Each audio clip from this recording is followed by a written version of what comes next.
commerce d'êtres humains, que l'on nomme traite, existe depuis l'Antiquité.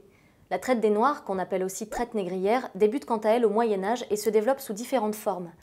Il existe en effet une traite intra-africaine, c'est-à-dire un réseau de vente d'esclaves à l'intérieur du continent africain. La capture des esclaves survenait essentiellement en Afrique de l'Ouest.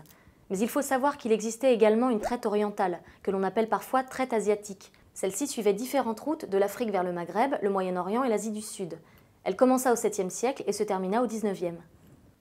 La traite transatlantique, quant à elle, débute au 15e siècle et perdure jusqu'au 19e. Les esclaves partaient de toute l'Afrique en direction des États-Unis, du Brésil, de l'Amérique centrale et de la Réunion. Mais c'est au XVIIIe siècle qu'elle se développe tout particulièrement dans le cadre du fameux commerce triangulaire qui relie l'Afrique à l'Amérique et à l'Europe. Ce commerce triangulaire débutait tout d'abord par des marchés conclus entre les chefs locaux africains et les marchands européens. Les chefs locaux vendaient des esclaves en échange de tissus et d'objets européens.